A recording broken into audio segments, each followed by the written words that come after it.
Yeah, sure. Well, so, first thing, I always like to kind of give myself an intro. I kind of get called Chef James Avery a lot, but I'm just a guy. I have a wife, 4 kids. I love them dearly. Born and raised at the Jersey Shore, so I pride myself on being that. But yeah, a little bit my backstory.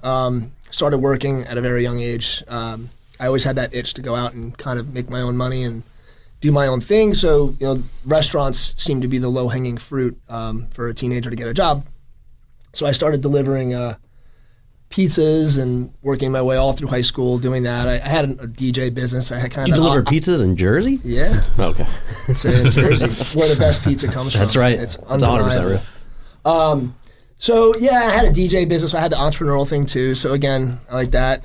Off to college I went, 4 years studying communications, again, working in restaurants, loved the lifestyle. I guess by my senior year, I just kind of looked back at my life, and when I was in college, and I kind of went to my mom, like, I think I want to go to culinary school now too, and she's like, okay. So, off I went to culinary school in Fort Lauderdale. That's where I met my wife, by the way. She was studying fashion design, and she was also a Jersey Shore native, but we didn't know each other. We met in Florida at a bar. It was really cool. We're everywhere. Yeah. 6 degrees of separation, right? Yeah. She got pregnant shortly thereafter. We moved back to Jersey. I, was questioning, do I want to be in the restaurant business? I have this new baby now, and as a matter of fact, I actually got out of the business and I started working in her family's business doing financial planning. So that was in Tom's River, actually right down the street.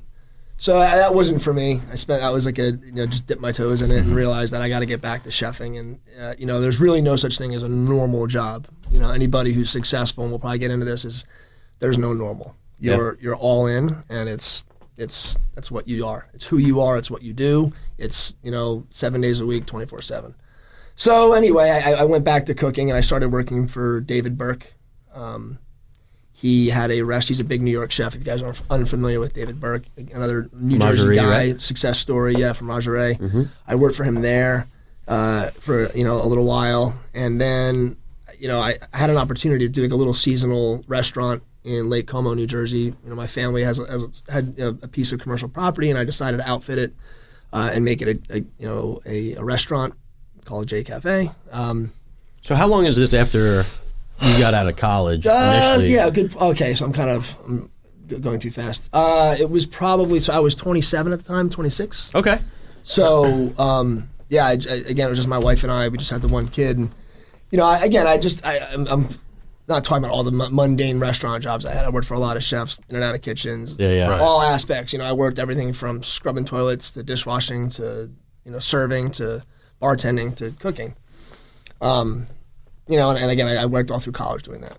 But now I'm back in Jersey. I'm 27. I'm now married. We have one kid, and I want to go try my own crack at my own business. And that was where you I don't want to call it a failure, but we did it, and it was great. I had a lot of great slinging feedback. PECs over there. Or Say it again. You slinging PECs, or what were you guys making at? So it started out with like health food. Okay. Trying to do organics and trying to do.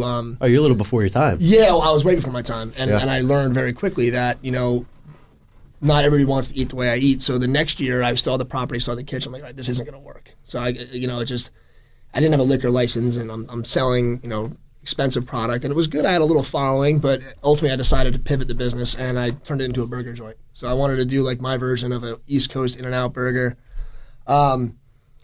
And I did it, and that was successful, but it just wasn't in my heart, and I still only had the one kid at the time. I'm not working with food. I didn't feel like I was making people healthy. It was good. Don't get me wrong. It was great. And I love burgers. I eat them to this day, but it just wasn't what I saw myself doing. Yeah. So I just on a whim, and after the season, by the way, shut that down. I was really kind of depressed and lost. Like I'm kind of skipping that part. Like I was like, what am I doing? Like 2 concepts that I tried to do didn't work. I'm 28, I'm 29, whatever I was, 29. And I'm like, what am I going to do? So I got in my car and I did I drove a taxi for a while too. That's another thing. So I was just trying to make ends meet, like whatever I could did do. that. I drove some limos before. So, and then I just got in my car. I was like, screw it. I drove to Atlantic City because driving to New York was impossible. I didn't really want to, there was nothing in New Jersey at the time. There was sports bars and pizzerias and Chinese food restaurants. Yeah. So I'm like, all right, I'll go to Atlantic City. I'll get a job. I'll get, working for somebody, a sous chef job, or I'll get benefits, all that good stuff. Well, what I got was a $12.57 seasonal job as a cook, and I took it. And Atlantic City, from where I live to Atlantic City, is about 70 miles. So imagine that. I was doing that 6-7 days a week. Yes, you're 3 hours on the road. And sometimes I'd get right down here, on exit 80, and you'd hit bumper to bumper traffic. It would take me 2 hours to get there. I did it, and I just stuck to the cause. I was living in a small apartment, a condo with my wife. We were able to pull it together. I had some money, but it was tough. It was really hard, and I just blindly just kept doing it and doing it and doing it. And I worked for this guy. His name's Anthony Amoroso. He's a dear friend of mine to this day. He's actually now like the head of food and beverage, corporate chef for MGM Properties. Properties. So he's a big time guy. And I was working for him, but he actually, his story was that he was a Michael Mina chef, Michelin star chef. Yep. He beat Morimoto on Iron Chef. Like, he's got a really cool resume, and I was like, that's the dude I want to work for. And that's another key to success, right? Find talent. Find mentors. Yeah. Mentors are what will make or break you in life. Nobody does it by themselves. There's no such thing as being self-made. That's true. Find the right mentors, and that's what I do. I find the right guy and go to him. So started working for Anthony, and he saw my commitment. He saw that I was just like this tunnel vision. Like, I wasn't working out. I wasn't doing anything other than just getting in my car, driving 3 hours each day, and then just, working really hard all day. And then I get a phone call. He gets a phone call, and then he calls me and says, "Hey, James, Gordon Ramsay's doing a show in town in Jersey, because at the time, Gordon Sous Chef used to work for the company I was working for in the hotel at the Borgata." And she was asking, can you spare anybody to come help us out? We're doing some consulting on a show, and I went. Anthony really liked me because of how hard I worked, and he saw that in me. And he sent me to go work with Gordon, and that was kind of like my first real leap in my life. Like, really, finally, I had 2 businesses fail. I tried I tried getting out of the business. Like, I'm not really getting the traction I want, and I'm making, $500 a week, if that, crazy stuff. And now I'm going to go work with Gordon Ramsay. Now, how long is that? So I started working at the Borgata at Sea Blue in the spring of 2010. Okay, and then by November I was working alongside Gordon Ramsay I just took a little break. My boss Anthony said, "You can go do this show because we're slow, and I can afford it, but it's a good opportunity." I went and did that season of Kitchen Nightmares. It's the show where he goes and works with restaurants and kind of rehabs them. So I went and consulted on that and kind of stuck around there for a little while. And that was over. I went back. Anthony had a really good opportunity to go to Harrah's and the Caesars properties to open up a couple restaurants with another big restaurant group out of New York City. And he brought me with him to go do that. So I opened up 4 restaurants there with him, collectively. I had to run one. It was a Mexican restaurant. And I did that for a couple of years. And now this is 3 years in. I'm still making that commute. I'm driving back and forth to Atlantic City. I actually ended up getting an apartment. My wife had another kid by then. I remember, I started making $40,000 a year. I'm like, I'm there. I can have another kid. I can do this. The benchmark. We can do this, and we did. And we did. I did that for a couple of years, and I met a bunch of amazing chefs. Again, choosing mentors. Now I'm with this giant restaurant group.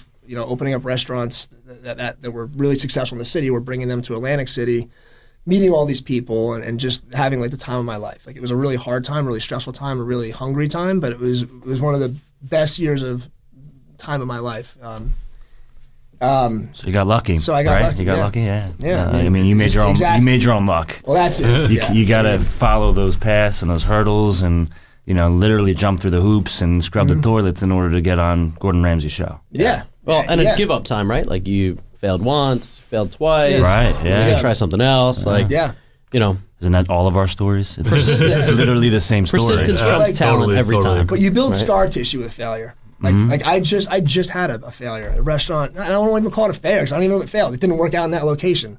Closed the books. I apologize. I didn't apologize. I told my investors it didn't go the way you wanted it. Let's move on. Just another step to success, man. That's it. Right. Okay, so you get this scar tissue, and it's huge. And then that's another, I think, characteristic of successful people. Sure. Your skin gets thicker. Yeah. You can handle failure better. It sounds move on cliche. faster. Yeah.